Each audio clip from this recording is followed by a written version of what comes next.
Good evening and welcome to the Gathering Echo.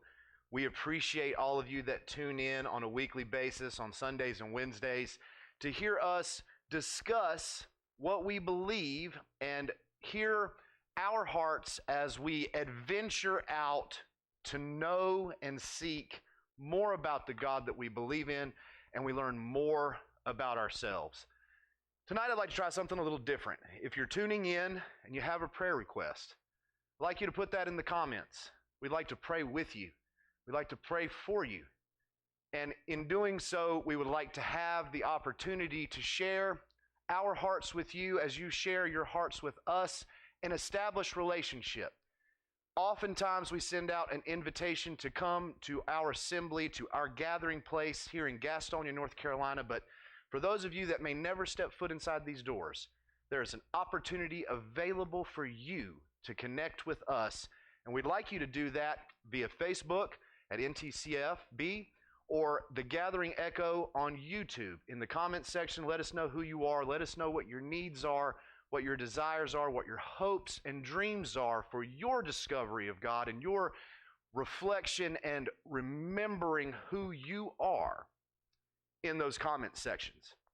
On Sunday, we talked about Hook versus Pan, the powerful tyrant, man, what we've defined as the anthropos from the Greek, versus the competent child king. And that is the story of Hook versus Pan.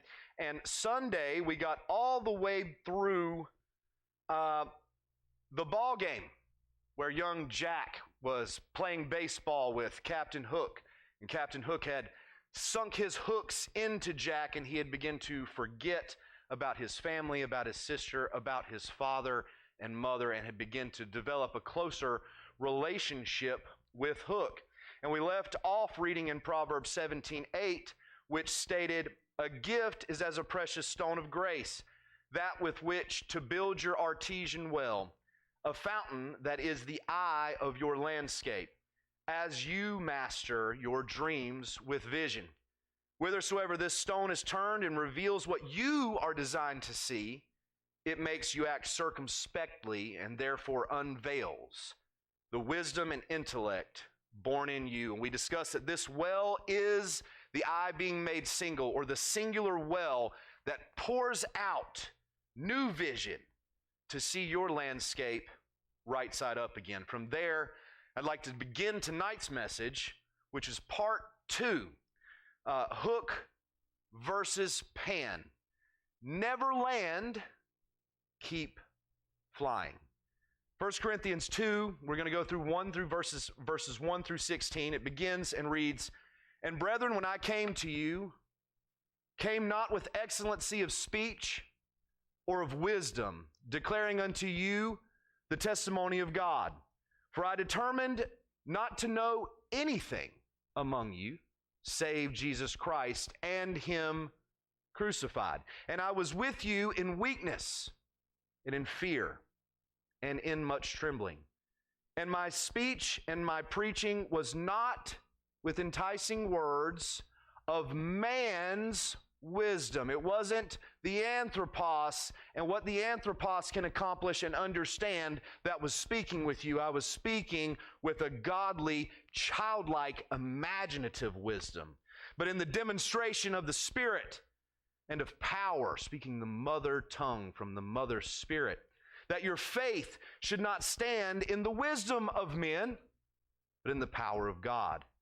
Howbeit, we speak wisdom among them that are perfect. Now, perfect means complete, finished, wanting nothing necessary to be complete.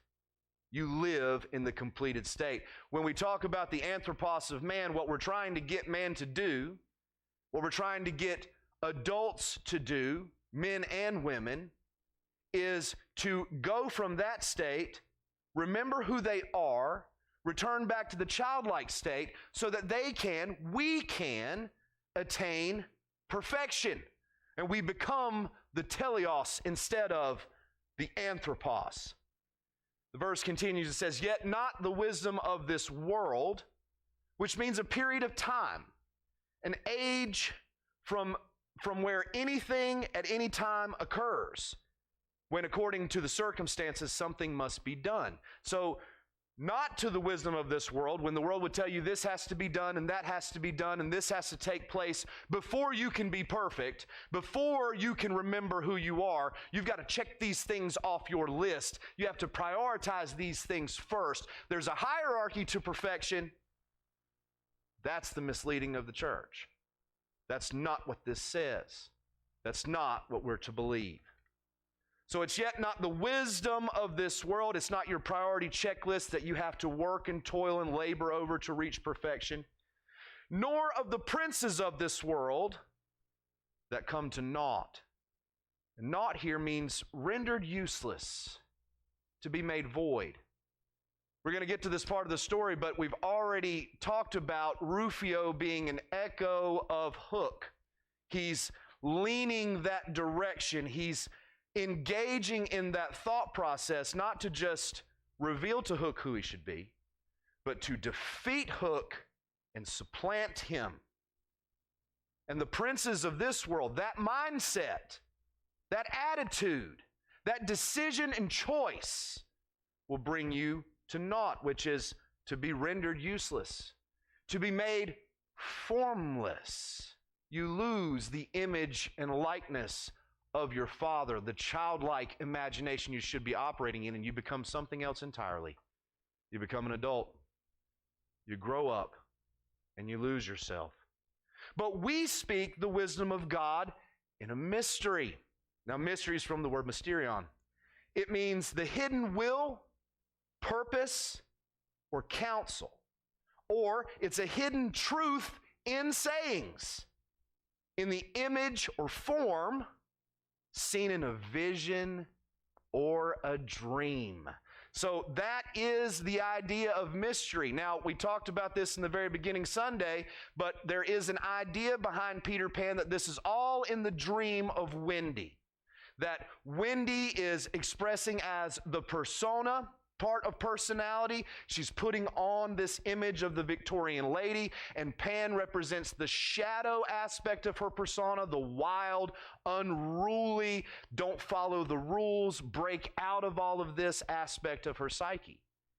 And in the book, or in certain iterations of the movie, her father, who is pushing her towards this, just so happens to be the very same man as Captain Hook in the dream.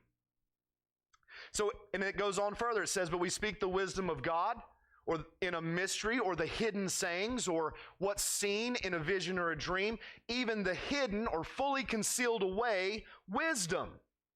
Where does he conceal that wisdom? In the heart of his children, in the being of you, which God ordained before the world unto our glory. He tells Jeremiah, before I formed you in your mother's womb, I knew you. Here, God ordained that before the foundations of the world. For his glory, you are his crowning achievement, which none of the princes of this world knew. For had they known it, they would not have crucified the Lord of glory. But as it is written, eye hath not seen, nor ear heard, neither have entered into the heart of man. They're not seeing. They're not hearing. It's not in the heart of this vessel. So that thing, that's that muscle inside of your chest that beats and circulates the blood, that's not the container of this promise. That's not the container of this gift. That's not what it's all about. The things which God hath prepared for them that love him. But God hath revealed them unto us by his Spirit. For the Spirit searcheth all things, yea, the deep things of God. And we talked about that artesian well at the very beginning. You have to dig down really, really, really deep to reach that aquifer of pressurized living water. For what man knoweth the things of a man, save the spirit of a man which is in him? Even so, the things of God knoweth no man, but the Spirit of God. Now we have received not the spirit of this world, not the spirit of the inhabitants of the land, not the spirit of the vessels we inhabit, but the Spirit which is of God, that we might know the things that are freely given to us of God, freely given, born in you, treasure hidden in this vessel, which things also we speak, not in the words which man's wisdom teacheth, which in the beginning said, I don't come in man's wisdom. It's not what I'm talking to you about. So it's not in that, but which the Holy Ghost teacheth, which you learn from the Comforter, the advocate of your soul, the advocate of your inner being and your inner self, comparing spiritual things with spiritual things. But the natural man receiveth not the things of the Spirit of God, for they are foolishness unto him. It's just silliness. It's children playing a game that makes no sense, laughing, being boisterous. It doesn't make sense to men. It doesn't make sense to women. It doesn't make sense to adults. But it makes perfect sense to them. Neither can man, adult, know them, because they are spiritually discerned.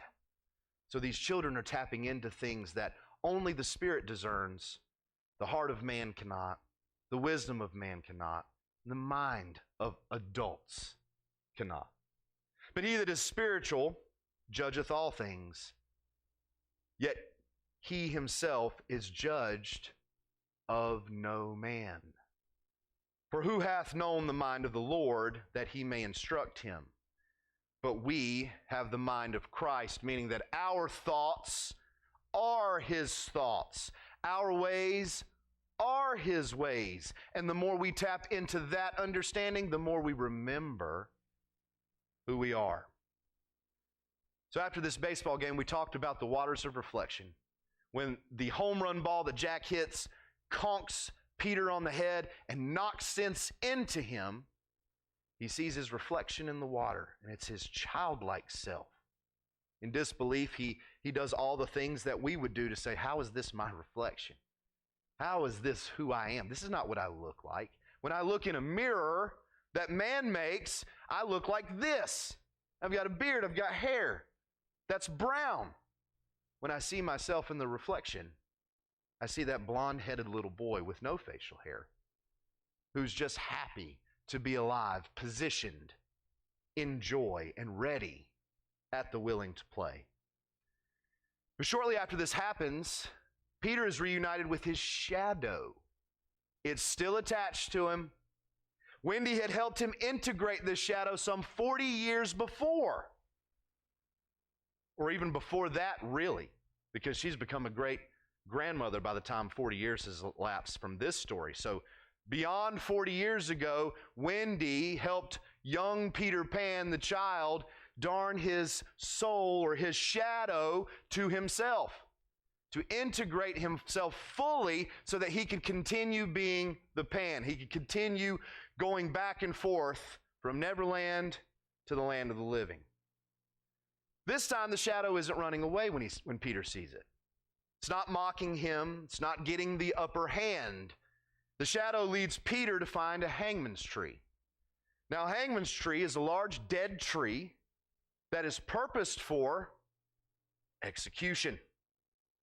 So it would not be seen by adults as any place of intimacy, as a place of rest, or as a starting point for anything other than death and destruction. Oh, but Hook reveals a truth about that tree and the childlike faith that we have in our inner beings that is so poignant. For Pan, the Lost Boys and the children, it's a literal launching point from where they would launch out and fly, from where they would explore the wonders of the Neversea, playing games with the native warriors and encountering and battling pirates. Being led by his integrated shadow, which we've talked about so many times in so many different messages here, an idea that Carl Jung forwarded, in the realm of psychology. Peter pulls back vines and brush to reveal a secret entrance. And in this hull of the tree, in this trunk of the tree, there's this circular wheel. And on that wheel, names are written. It's Peter. It's Wendy. It's John. It's Michael. It's Toodles. Toodles was there with them. And while he's exploring and feeling around the tree, he finds the secret button. And this secret door opens up to this symbol of death and destruction. And Peter walks in. And when he walks in, he asks Tinkerbell what happened, because everything's in disarray on the inside. It's not as it would appear to be. It appears to have been messed with. It appears to have been tossed. It appears to have been destroyed in some kind of way. Tink explains to him that when Peter didn't come back, when he decided to be a father and leave Neverland to pursue that Hook came by, found the tree, and he burned it as a sign to the Lost Boys that that's what he was going to do to all of their imagination, all of their dream, all of their hopes, all of what they had intended to do forever with Peter Pan as their child king.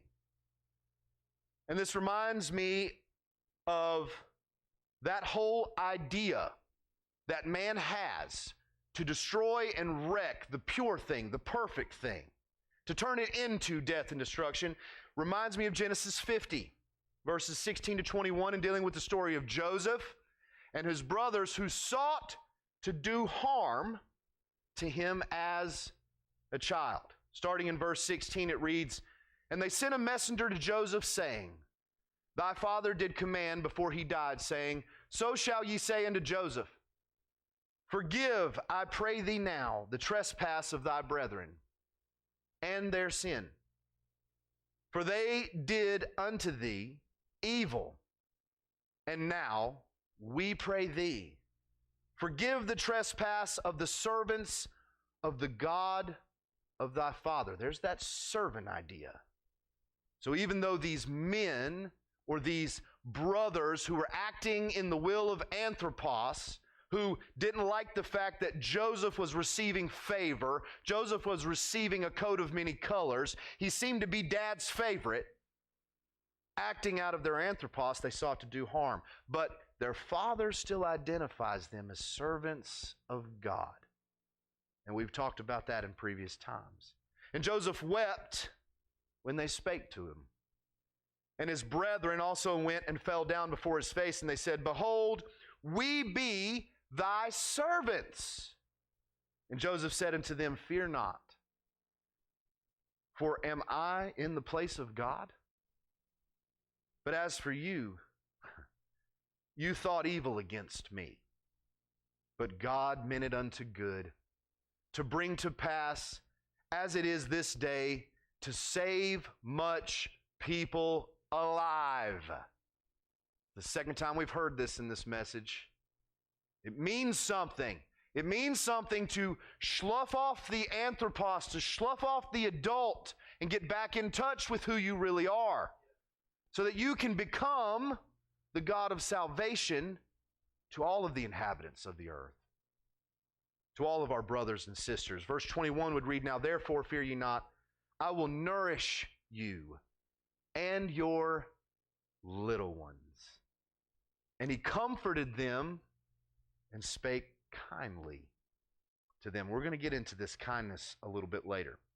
So man's symbol of death is made into a tree full of life that served as the gathering place where Peter, Wendy, John, Michael, Toodles, and Tink would spend their intimate time together.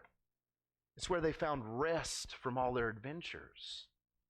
Wendy would read to the children and darn them socks as they would plan and discuss their next great adventure. This became the place where they all would find their rest. It's at this point in the story that Peter begins to recognize the room. He starts moving around. He remembers a chair that Wendy would sit in to do this reading and darn these socks. But it wasn't in the right place. And he began to remember where the right place was. It was over here. And this is where John would be, and this is where Michael would be, and this is where we would do this. And Tinkerbell, your apartment was over here. And of course, Tinkerbell is just smiling in joy because he's remembering everything. It's coming back to him. And as Captain Hook meant to destroy everything and leave it all in shambles, it's the very fact that everything is in shambles that leads him to the exploration of it. He has to go through it. He has to put his hands on it. He has to try to rearrange everything, and in doing so, he's picking up more and more pieces of his memory. It's all flooding back to him. He comes to himself when he finds his teddy bear. When he finds his teddy bear, he remembers his mother. He recalls that his mother gave him the teddy bear to keep him company in his pram or the stroller. He recalls the grand plans she had for him as a baby boy. And in doing so, the closed window of her home flashes back to him. Then meeting Wendy flashes back to him for the first time. And he comes to himself. It's significant at this part in the story because his language begins to change. It begins to change because what he identifies as Teddy becomes Tatty. And then Tatty becomes Daddy. And then he remembers Jack and Maggie. He finds his happy thought. Peter begins to fly. He just takes off. He's not trying. He's not thinking about it. He's not willing himself to fly as he's tried to do time and time again with the Lost Boys over this 3-day period. And now, caught up in the joy of his childhood, caught up in the memory of his mother and the mother figure that Wendy played to him. The Lost Boys, all of their adventures, he remembers his children and he begins to fly. He's seated in the same joy of his childhood, the same joy the Lost Boys have been demonstrating to him day after day after day. Then Peter, just like a man would do, he realizes he's flying. He looks down, and the floor is a long way away. And he's saying, I got it, I got it, I got it. He goes, oh, and he drops the teddy bear. He goes, I lost it. And Tink shouts out to him in that moment, the comforter, the advocate, the one leading him and guiding him to remembering who he is, says, don't let go of that happy thought. And just before he falls, just before he crashes, he stops. Of course, those cartoon movie effects come in. It's like, screeching stop, right? And he begins to take off, and it's a triumphant pose. Hand up to the sky, hand on the hip. He's flying now, and now he's not afraid to fall because the mother spirit was there to give him comfort in that moment. And this leads us to a juxtaposition in the scriptures once again, this time with Peter the man and Simon the man, who would be known and be called by Jesus as Peter. In Matthew 14, verses 22 through 29, it reads, immediately Jesus made the disciples get into the boat and go on ahead of him to the other side while he dismissed the crowd. After he had dismissed them, he went up on a mountainside by himself to pray. Later that night, he was there alone, and the boat was already a considerable distance from the land, buffeted by the waves because the wind was against it. So it is a stormy, rocky sea. The swells are big. It's bashing up against the hull of the boat. Not a good time to swim. Not a good time to be resting and chilling. You're on full guard because, hey, it's pretty stormy. It's pretty rough out. And shortly before the dawn, Jesus went out to them walking on the lake. Now, we talked earlier on Sunday about how I believe what he does in the sand for the woman in the act, he's caught in the act and being accused, is a childlike act. It doesn't acknowledge the adults there ready to act under the law, and whatever he's doing in the sand is so captivating that she doesn't even know all of her accusers have left before he speaks to her. So I think it's much more than words. And I definitely don't believe there is anything written in the sand that would lead anyone to believe it's condemnation. Jesus is not there to condemn the world, but to save the world. So he's not going to call them out for their sins. He's not going to make them see their flaw, the error in their ways, other than to make them notice and recognize, you are the accusers, and you're all children, and so I'm going to behave like a child until you all run out of gas and run out of energy with this pursuit of what you want to do in your adulthood, what you want to do with the law, the very thing I didn't want to happen at Sinai, and the very thing I didn't want Elijah to walk in. Not interested in that. I'd rather play. I'd rather play, and I'd rather save this lost child right here because she's worth saving. And maybe if you all would realize what I'm doing, you'd realize you're worth saving too. And you're just as lost as she is. When the disciples saw him walking on the lake, they were terrified. It's a ghost. They cried out in fear. I don't know how to see this. In the heart of my adulthood, in the mind of my adulthood, that I don't have a frame of reference for what I'm seeing happening right now. And I can't believe it's anything other than something dark and negative and terrifying. So oftentimes, children look at those things and they find something funny about them, or they find something silly about them, or they're not even touched by any fear or anxiety when they see it. But Jesus immediately said to them, "Take courage. It's I. Don't be afraid." "Lord, if it's you," Peter says, "tell me to come out on the water. Call me out into the deep." Jesus says one word: come. Come.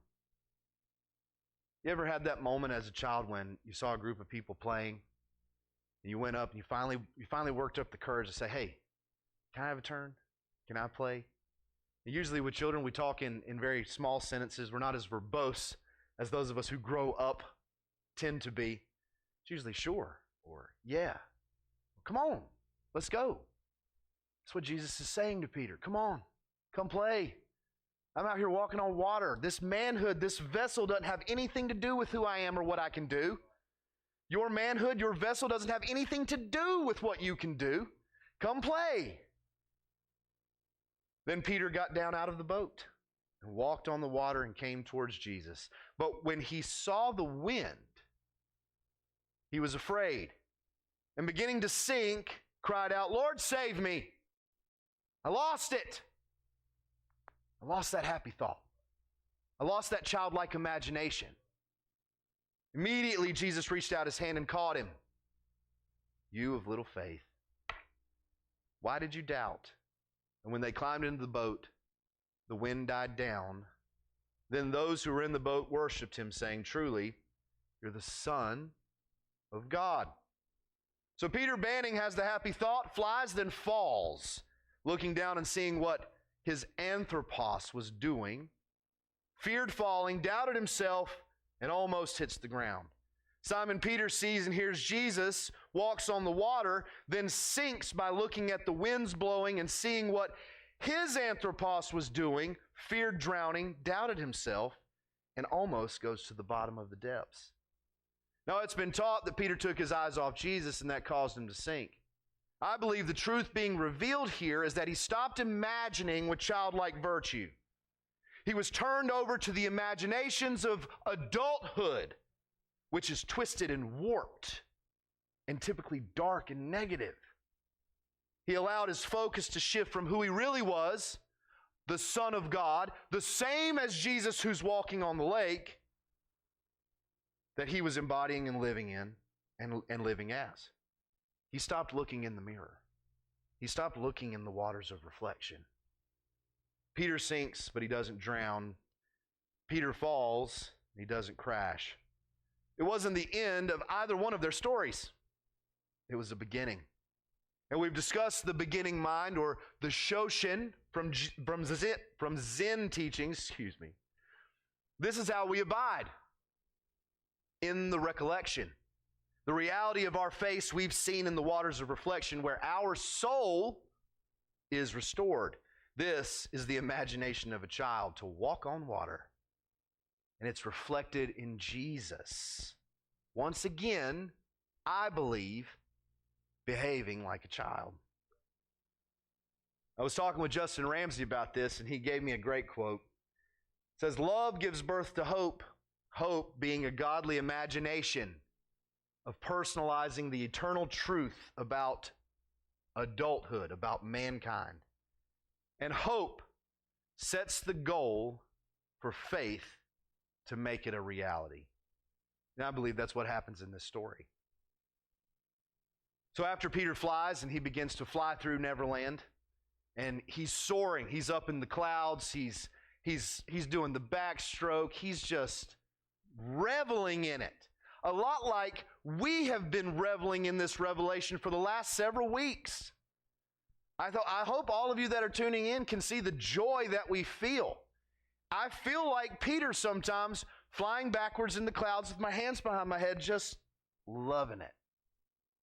Because all of it reminds me of the joy that I once held as a young child, when I was closer to God than I was to my adulthood. Oh, it's such a good place to be. He finally lands, and all the lost boys are excited. The Pan is back. Pan is here. He's remembered himself. When he flies out of the hangman's tree, he's still dressed as a man.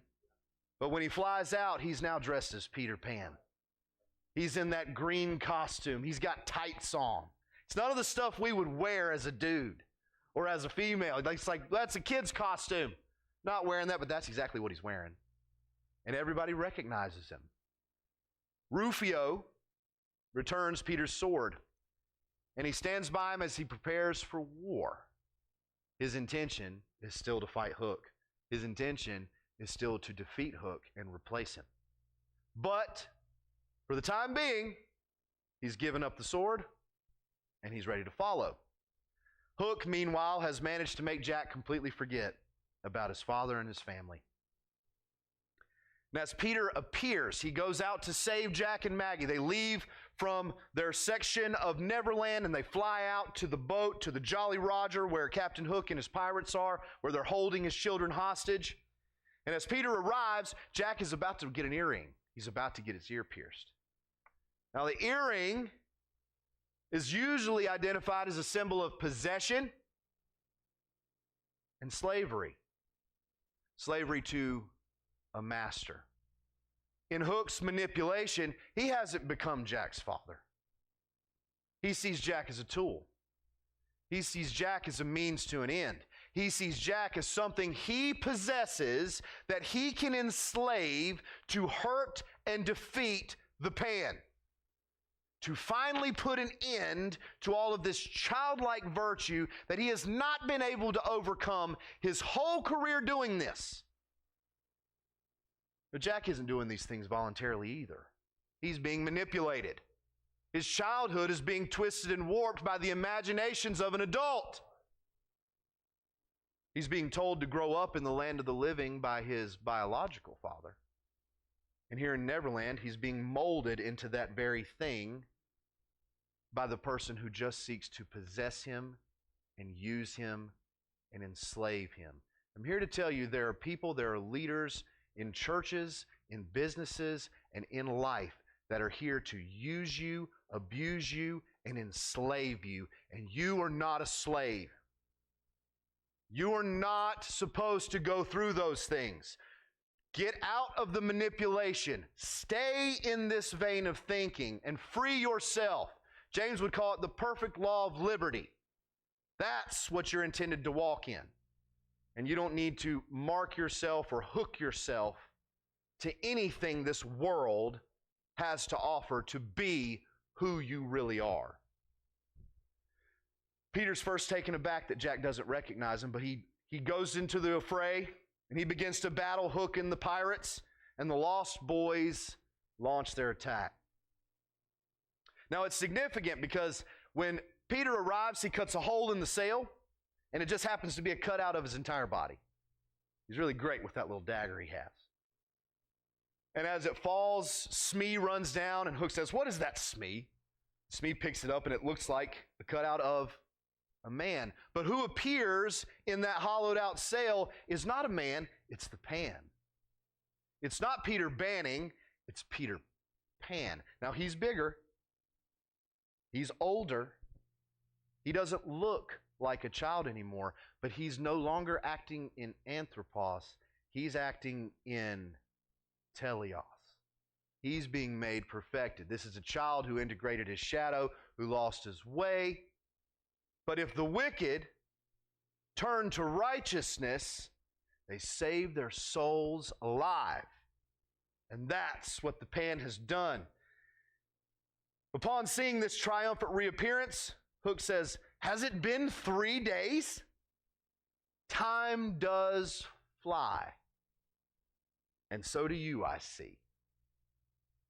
Time has been Hook's real worry and concern the whole time. From the ticking of the clock inside the crock to the fear of the child king overcoming the tyrant, the clock is ever ticking in Hook's world. No matter how much he silences them, how much he smashes them, for adults, they're always up against the clock.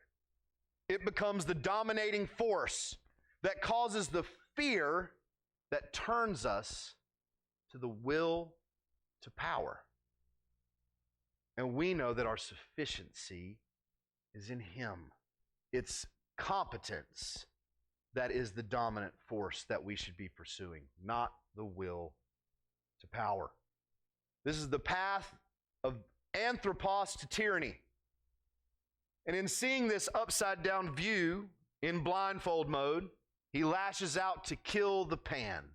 He's still on the mission to destroy the childlike virtues that he has no frame of reference for. So Rufio appears, and he fights Hook while Peter goes to save Maggie, because Maggie's taken from the boat, because Maggie never drank the Kool-Aid. She didn't hold the ire against her father that her brother did. She didn't have an open crease to a door to allow that beast to come in and have its way with her and her imagination. And because of this, she's taken away. She's separated out. She's removed. The manipulation doesn't work on her, and she yells out for Jack because Jack's her older brother and Jack is her protector, and they've been separated now. Peter, hearing this, Pan flies into action to go to save Maggie. And if you watch the movie, you know that Rufio does engage in a duel with Captain Hook. As soon as Peter rescues Maggie from the pirates that have absconded with her, he gives her back to the Lost Boys for them to take care of her, and he flies back to the Jolly Roger. And what does he see as he arrives? Right as he arrives, he sees Hook run Rufio through. Rufio's days of that childlike wonder of being a lost boy have been taken from him. He's been turned over to that thing that we didn't want to see Rufio turned over to the whole time. The writing, the handwriting on the wall, the colors, the look, the attitude, the desires. If the righteous turn to wickedness and the abominations of man, they die in them. And Rufio dies, and he has a moment as Peter kneels down. And he tells Peter, he says, "You know what I wish?" Peter says, "What?" Knowing these are his last words, trying to soak that in and be there for him. He didn't want this to happen, but nonetheless it's happened. He says, "I wish I had a dad like you." Now, he would have never said that to Peter Banning. But Peter Banning wasn't perfected. Peter Banning was living an adult, forgotten his childlike virtues, forgotten who he really was. But this Peter's different. This father's being made perfect in his actions. He's been proven perfect in what he's doing and who he's being and what he's accomplishing. And in that, Rufio sees the light, the unveiled glory. He says, "Oh, I wish I had a dad like you." And that's the very breakthrough Jack needs. It reminds Jack of what it's like to have a father, what it's like to have the desires for your father to be present in your life. Oh, and he takes the hat off. He begins to take off the armor of Saul. He begins to take that off because it's heavy. It's daunting. It's not who he is.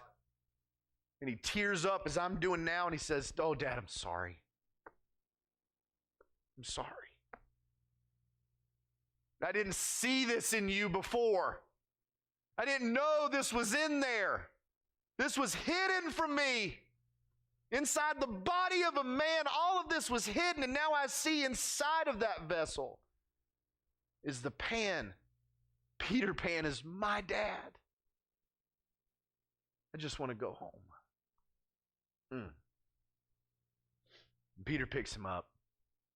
He has no will to fight Captain Hook. That's not what he's there to do. He's there to save his children. Peter's will was never to kill Captain Hook.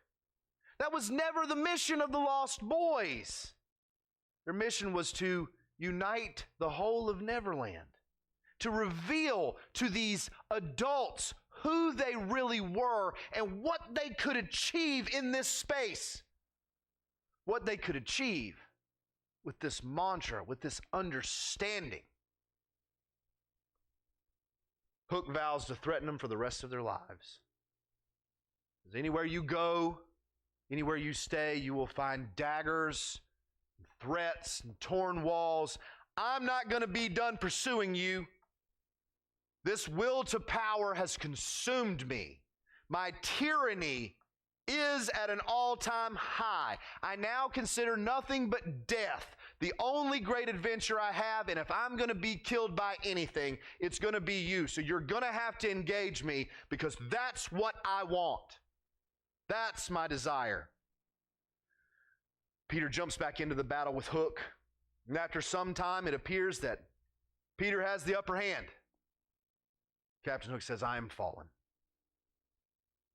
And Peter has a decision to make. Does he kill Captain Hook? Does he give to Captain Hook the same measure of grace that he's been given?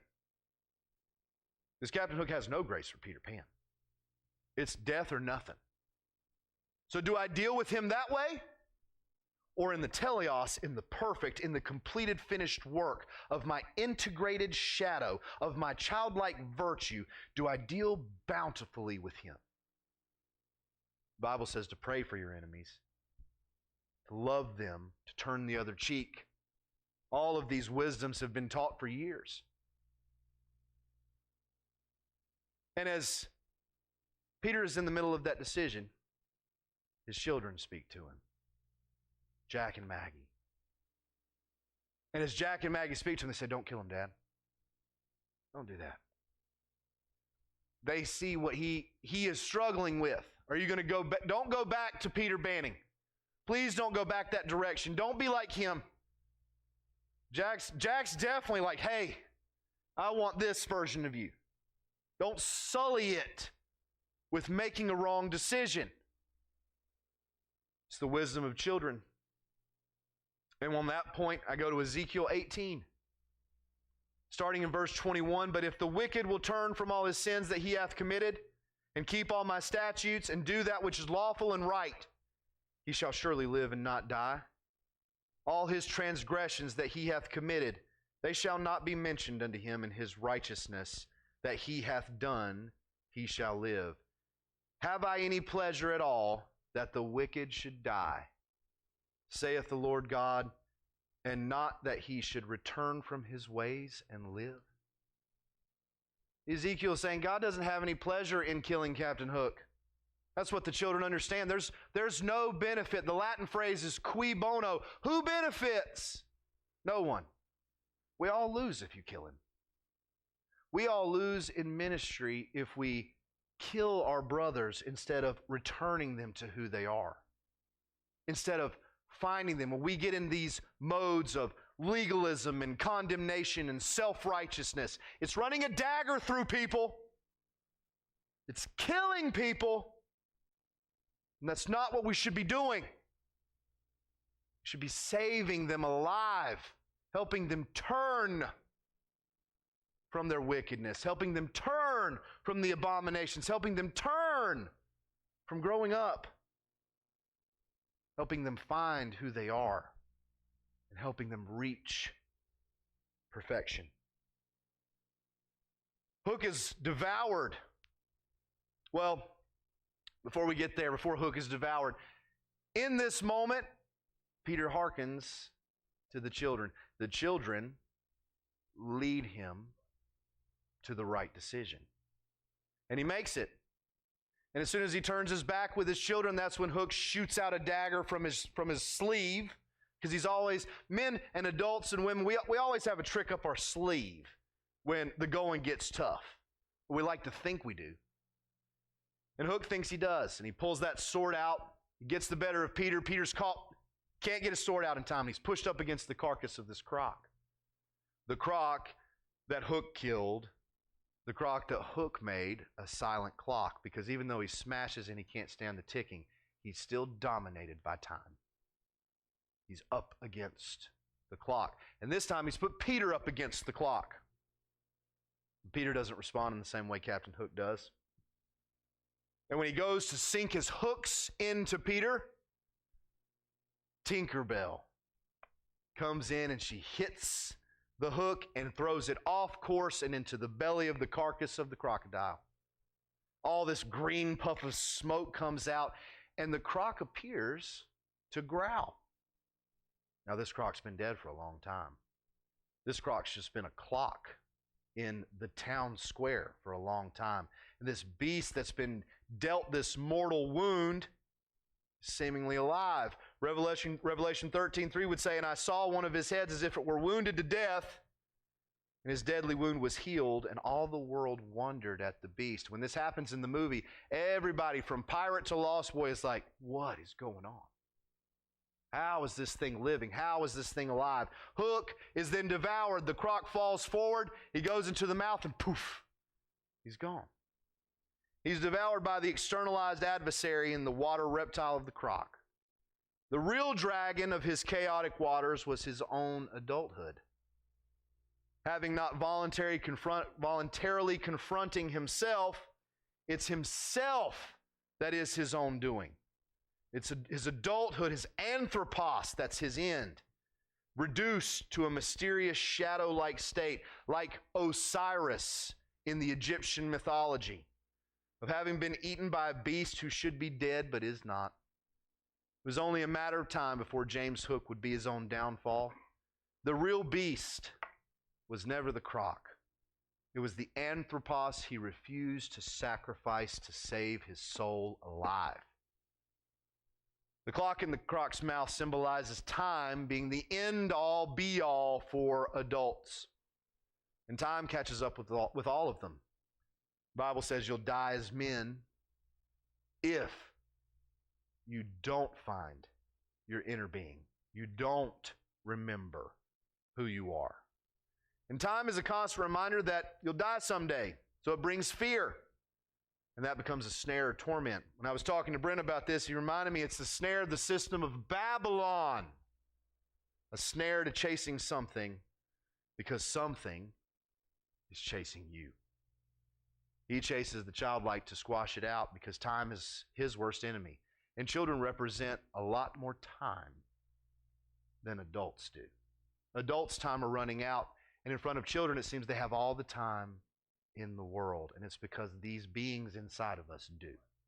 We are the timeless ones from our timeless Father, and that revelation is more true than ever. See, Hook's in Neverland, and if he could only tolerate the truth that's in front of him, all of the wonder and imagination of Neverland, all of the visitations by Peter Pan and the Lost Boys, everything that he's seen, he can't tolerate it. Because he can't tolerate it, he can't imagine anything good. He doesn't create anything good. This town square is nothing more than half-shod buildings and awnings and coverings, and nothing of values there. He has all of that to himself. That's why Smee, when all of this is going down, is robbing Captain Hook blind from his own personal chambers. The timeless don't grow up. The timeless don't die. It's in close proximity the whole time to Captain Hook. So this entire time, he's being chased by time. Timelessness is right in front of him, if only he could see it. If only he would. Beckoning him to join the fun, be timeless, ageless, imaginative, deal bountifully with others instead of hoarding up all the best for yourself and enslaving everyone to that end. Live it. In him we are free. The perfect law of liberty to just be his children. In him we live, we play, and we possess our identity. Join in the fun. Join in the fun. There's no need for more slaves and laborers if you just be open to the gift inside of you. The treasure inside of you makes all of that naught. Brings all of it to a useless end. It makes all of that formless and useless. The fear of dying turns to the reward of Joseph, being the God of salvation to many nations. We, all of us, we go even further than Joseph, being co-crucified and co-resurrected with our elder brother Jesus. It's time to be the gods of salvation to all the inhabitants of the land, regardless of tribe, race, gender, or religion. This gift of truth about who you are and who we are is for all of us. And there is no degrees of separation in the gift. It's for everyone, if only they're willing to receive it. If only you be willing to receive this truth that you're more than you think you are. You're more than you know you are. You've forgotten more about who you are than you've learned about who you are. With Hook gone, Peter decides to return home. But he leaves one of the lost boys in charge, and his name is Thudbutt. He's the guy that does all the cool dance moves, and he also pretzels himself into a ball and rolls down like a bowling ball and knocks out all the pirates like bowling pins. He fought courageously in the battle. He took on valor. He became valor for the lost boys. While Peter was leading the charge to save his children, he was leading the lost boys to victory. This little child king, this little goofball, this little bundle of joy. Tink brings Jack and Maggie back to Wendy's house, back to the nursery. And when they arrive, what do they see? Oh, the first thing they see when they get back home is Mom's been waiting on them to get there the whole time. We talk about Luke 15, and it moves me to tears as a father myself. But this moved me to tears because I thought of my wife. I thought of my mother. I thought about all the times that I had gone out when I was a young man. Man, I don't claim to be that anymore. When I was a young man, running the streets, and I'd get home crazy hours of the night, and my mother would be waiting, anticipating my arrival, not to chew me out, not to question me to ad nauseum, but just so that she could have real rest, because she worried about me. She cared for me. Her kindness towards me knew no bounds. And the physical desires of this world to sleep and rest and recharge your batteries, none of those things mattered. To Moira, none of those things mattered. Her children were missing. She missed them, she loved them, and she was worried about them. And when they come in, they see her. They recognize her. They remember who she is. But they don't wake her because she's actually sleeping. The early hours of the morning, she's been up all night. They get into their beds. Then a wind blows through and wakes her up because the windows are open. They had been closed. These windows are open. She feels that breeze and she wakes. And she believes she's still dreaming because she sees what she thinks is Jack and Maggie in the beds which she had finally fallen out from exhaustion, they weren't there. Wendy walks in the room, and of course, her concern is for her granddaughter and says, "Have you been up all night, child?" She says, I don't know what to do. I dream they're in their beds so often when I wake up, I still see them there. She was dreaming about their return. She was imagining they'd come home, imagining that there would be victory in what seems to be a contradiction, what seems to be a disaster. And those imaginations became things. Those imaginations became real. It's at this point that the kids throw off their covers and they unveil that they're home. Oh, and she's moved to tears. And the emotion is pure and it's genuine. It's real in this place of faith for Moira, in this place of her childhood, in this position of understanding what that feels like in the world of the living. She didn't have to go to Neverland to experience it. She was experiencing it right here, right now, as we can, right here and right now, in this present truth, because it is present for you.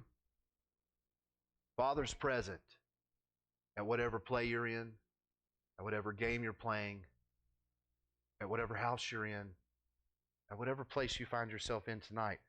Father's present, and Mother Spirit loves you, wants to comfort you, and advocate for you being who you really are. Now, Peter is taken to the Kensington Gardens. That's where he wakes up. And he just happens to wake up in front of the statue of the boy Pan in these gardens. And there's a guy cleaning up around the side, and he looks an awful lot like Smee. These parallels to the dream world and the living world are starting to come to an understanding. You're seeing a melding together of the two worlds in Peter's life. Neverland has come to the land of the living. He's brought Neverland back with him. He's not here to leave it again. He's not here to go back to it again. He's here to bring all of it back home. And in this understanding, Peter remembers who he is in this life. And he sees Tink. And Tink says something to him that I had to look it up because I wanted to know if there was any significance behind it while I'm watching this movie. And of course, she's not bidding farewell to him, but she's letting him know where he can find her. And she says, "You can find me." Or she says, "Don't you know the space between asleep and awake?" And he kind of says yes, but you can tell the wheels are turning. He says, "Yeah." He said, "Well, that's where I'll be. And that's where I'll be waiting for you." So I looked it up. It's an actual thing. It's called hypnagogia. It's the transitional state of consciousness between wakefulness and sleep. In this state, one experiences imagined things, imagined experiences. That's what you're feeling in that moment. You're imagining things, and you're experiencing the imagination. It's what doctors and psychologists would call hallucinations. The Bible would call them dreams and visions. And maybe we need to get out of the negative imaginations of man and call these things what they really are. When you see something that resonates with you, it's not a hallucination. Perhaps Mother Spirit is visiting you with a dream and a sign and a wonder to bring back those things to your recollection.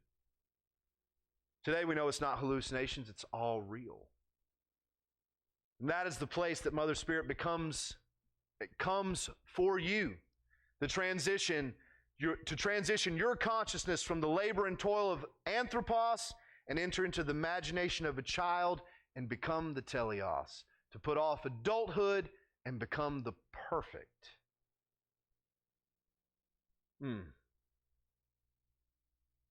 Peter then returns to Wendy's place. Like a child, he gets to the brick wall in the backyard, and he looks over the top, and he's Peter Pan. So he goes to do a flip and fly over the wall. And when he does a flip, he lands face first in the snow.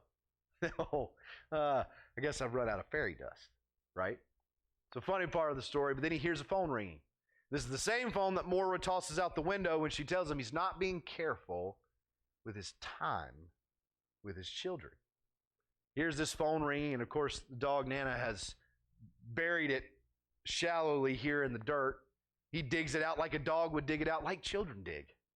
When you see children digging in the sand at the beach, typically they squat over the hole and they dig between their legs and toss it behind them. That's exactly what Peter does.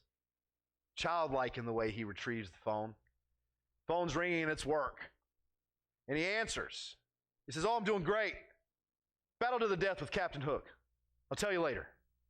Right now, I've got to climb this drain pipe." Now, to a sane adult, it's like, what are you talking about? You're great. Battle to the death. Why are you climbing a drain pipe? Peter on the phone says, "Why am I climbing a drain pipe?" It's like, "Because I ran out of fairy dust. Otherwise, I'd fly up." Silly question. He's tapped into his childlike self. He is Peter Pan in the body of Peter Banning, in the life of Peter Banning, in the world that Peter Banning inhabits, the inhabitant of the land. So he climbs the drain pipe, and he gets to the window. And unlike the beginning of Peter's story, when he gets to the closed window, he doesn't leave. He doesn't retreat to find other windows to satisfy what he's looking for. He knows exactly what he's looking for, and this time he's going to knock until the window is opened. Until the window is unlocked, opened, and he is reunited with the very beings that brought him back to himself, who he loves. When he does, Jack is the one who opens the window. Jack's the one who led him out of Neverland, and Jack's the one who leads him back in to his family. When he opens the door, Peter, playing a joke, says, "What have I told you about this window?" Because earlier, he had reprimanded Jack for opening the windows. And he tells Jack, "Do we have open windows at our house?" He says, "No, there's bars on them." He said, "Exactly. Keep that window shut and locked at all times." So when he comes back in and Jack opens the window, he says, "What have I told you about this window?" Always keep it open. Because that's what Peter Pan would want. An open window, an invitation into your soul to have relationship with you. Picks up Jack in his arms, and the whole family's reunited, and it's beautiful. It's a beautiful moment. Then Peter greets Toodles. And Peter has around his neck from Neverland his bag of marbles. So he gives the marbles to Toodles, and Toodles is just giddy. I mean, just giggling and laughing. He said, "I didn't lose my marbles after all. I'm here to tell you, you haven't lost your marbles. You may think that things have gone crazy in your life, that things have taken a turn for the worse, that you are not who you intended to be. And I'm here to tell you, you haven't lost your marbles. You just have to have relationship with those who can help you remember who you are. And when you have that relationship with others, in that way, you'll get your marbles back." Oh, and when he realizes he didn't lose his marbles, he has his happy thought. He returns back to the seat of joy, the position of joy, and he dumps out that fairy dust that's in the bag on his head, and he begins to fly. And while it shows him flying around, he's doing flips and all of these acrobatic tricks while he's flying in the air. And it's like, this old guy, who everyone thought was crazy, who everyone literally, or not literally, figuratively thought he lost his marbles, literally never lost his marbles. If I can garble that out again. Literally never lost his marbles and did not lose them figuratively. He was more tapped into the right understanding the whole time than anybody else in the house. And because of that revelation, because of that relationship, because of that hope, even in an old age, even in an age that is beyond the years of childhood, beyond the years of prime adulthood, he's returned back to childlike joy, and he flies again. As this takes place and everyone is just in shock and awe, Peter's phone rings again. The call to be a man comes through a second time. It's the second time since he's been back in the land of the living that he's received a work call. When he answers the phone this time, everybody looks at him because they're used to a certain behavior.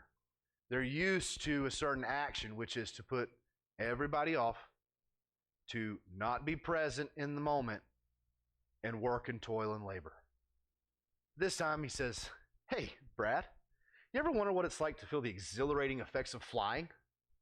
Feel this," and throws it out the window. So Mom throws it out the window the first time.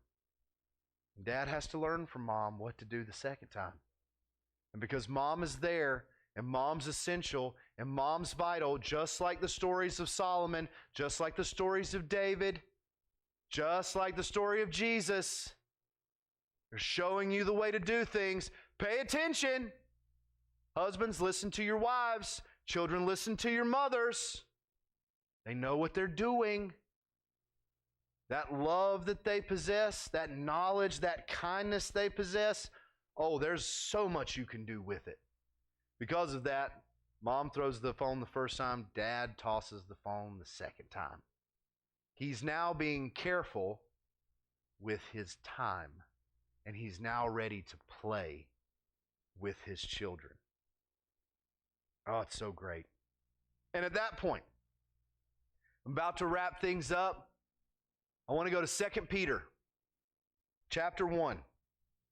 I'm going to break out my King James Bible here and actually do some reading. The King Jimmy. In 2 Peter chapter 1, it says, "Simon Peter, a servant and apostle of Jesus Christ, to them that have obtained the precious faith with us through the righteousness of God and our Savior Jesus Christ, grace and peace be multiplied unto you through the knowledge of God and of Jesus our Lord. According to his divine power hath given unto us all things that pertain unto life and godliness, through the knowledge of him that hath called us to glory and virtue, whereby are given unto us exceeding great and precious promises, that by these we might be partakers of the divine nature, that godlike nature that's inside of us, having escaped the corruption that is in this world through lust." Peter's escaping that corruption in that moment. His nature has changed. He has transitioned into this teleos from the anthropos. Verse 5, "And beside this, giving all diligence," or care, be careful with your time, Peter, taking all care, add to your faith virtue. Faith. Add to your conviction of truth intrinsic valor. Now it says manliness, and when you trace back the word, it says to be a man, to be an adult. But to be an adult who possesses valor. It's not just to be an adult. It doesn't mean to grow up. It's to have this virtue of an adult, but never to fully grow up, never to become the anthropos, only to further your goal in becoming the perfect one.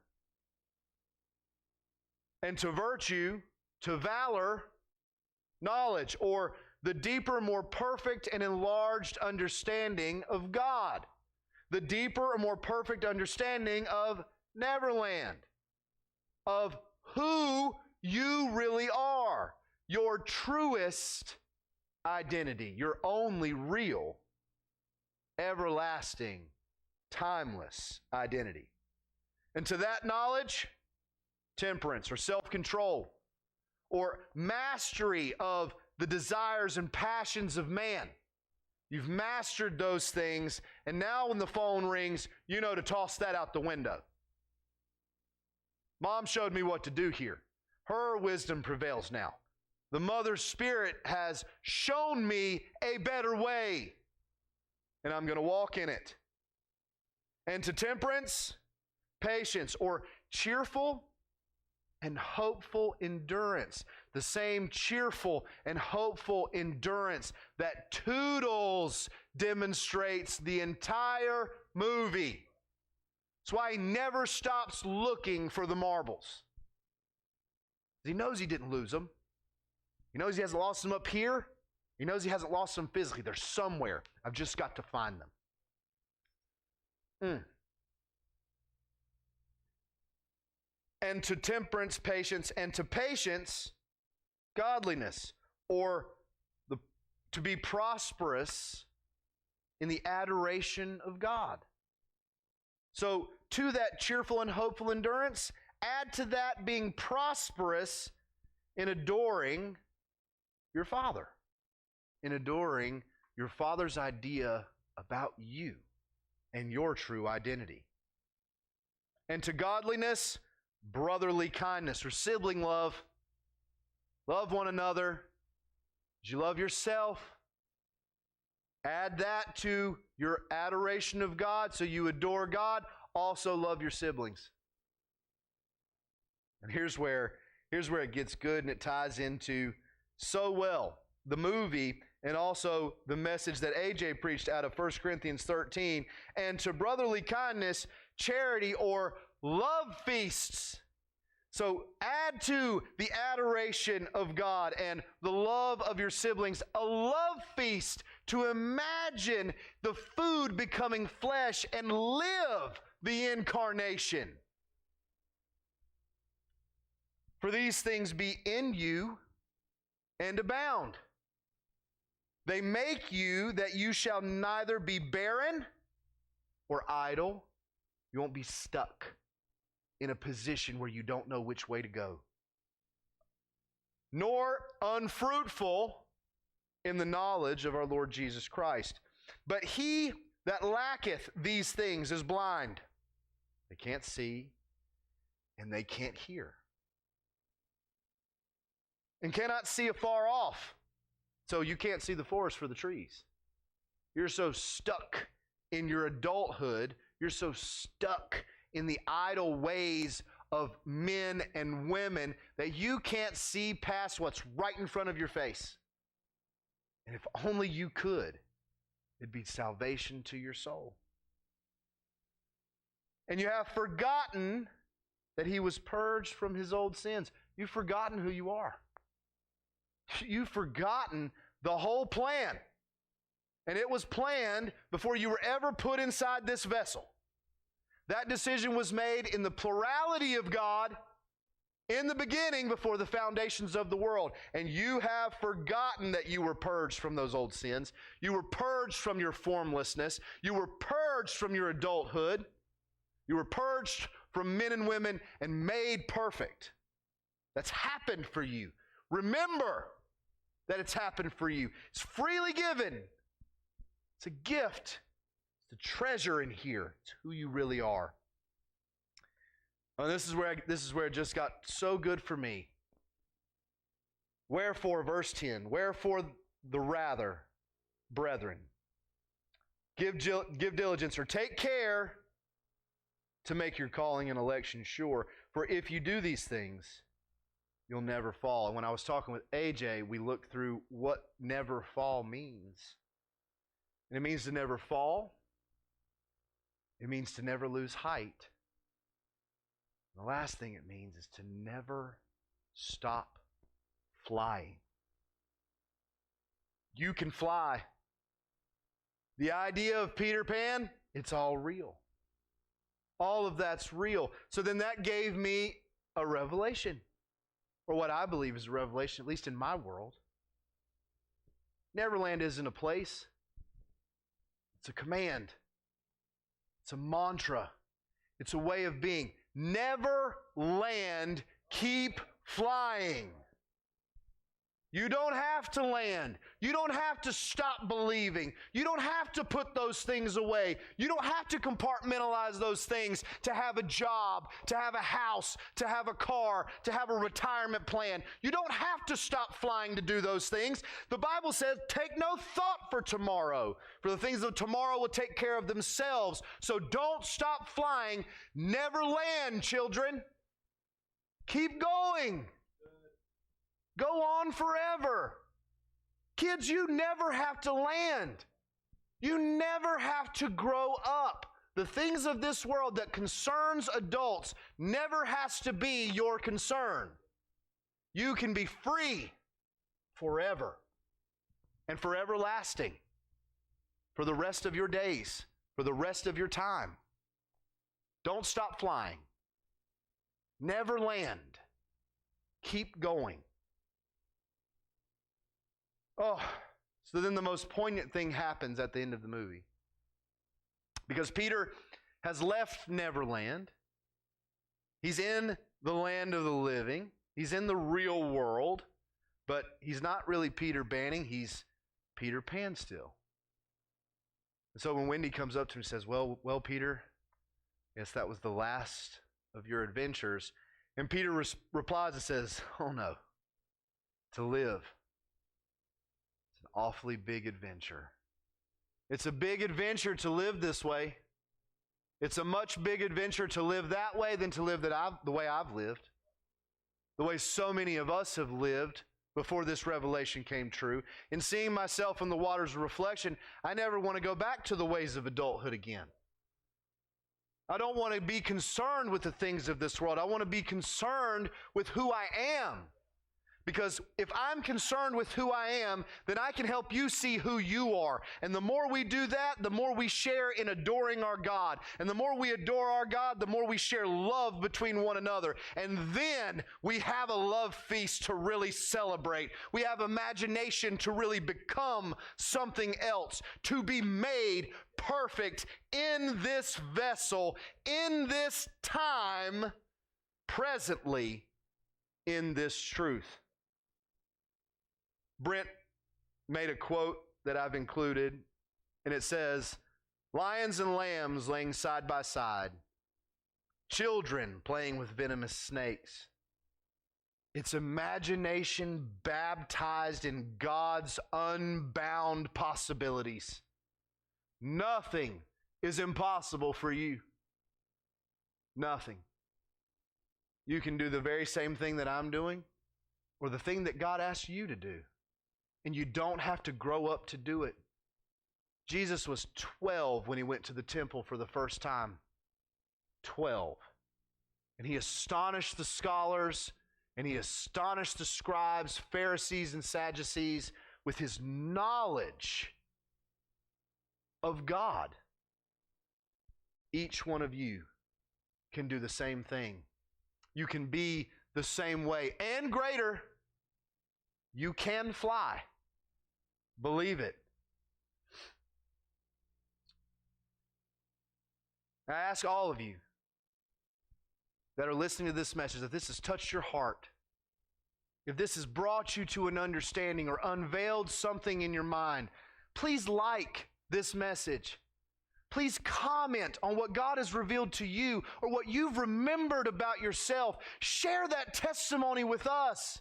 Subscribe and tune in, because we're going to keep going in this direction. There's no reason to stop flying. There's never a reason to land. God in this truth has given us every reason to bring that idea of imagination here and live the biggest and greatest adventure we all could ever imagine. Fortunately, the spoils we seek are the lost boys we reflect in who we speak to, engage with, and minister to. To that degree, what is war? I posit it's nothing more than a game of opposing systems of ideology under the same umbrella of all that is possible. To that end, nothing that we endeavor to do will be at the cost of anyone's life or future. If that be so, it won't be by our message, dreams, visions, or by our play. That's where personal responsibility comes into play and causes one to question whether they indeed possess and employ their own childlike virtues, the virtues unique to them, to forward their own purpose. For what is the measure of a spirit? It's how much truth can be tolerated without diluting, sweetening, or adulterating it. Let me read that again. I'm just stumbling through statements tonight. How much truth can be tolerated without diluting it, sweetening it, or adulterating it, changing it altogether, morphing it into something that's more palatable for you to receive? That's not how we receive truth. It's how we warp truth. That's how imagination takes on its negativity. That's how we give ourselves over to the dark things of this life. Can they, or can you, or will they, or will you find their or find your happy thought and fly again? Will you do that? Will you bring yourself back to remembering who you are and fly again? Will you be the Pan of your own story? Will you be the child king who never has to be called king and never wears a crown and never takes a position of authority or control, but all those that love him and see him and know him follow him or her? Because women can lead too. This idea of being the hero of your story also applies to women. It also applies to queens. It applies to mothers. It applies to daughters. It applies to sisters equally and without any difference in the measurement. We've all been given the same promise and the same gift. Your skin color doesn't matter. Your height doesn't matter. Your weight doesn't matter. Your skill set doesn't matter. Your interests are yours. Your thoughts are His thoughts. Your ways are God's ways because He made you that way. If others think you're weird, embrace it. It's cool to be weird. It doesn't feel like it because the world tries to make you think it's not. But the simple calculation is joy. Man's calculation is, or adults' calculation is, well, you got to do this and you got to do that. And, and I do recommend brushing your teeth and taking a bath and those things, because otherwise you're not really weird, you just stink. Nobody likes that.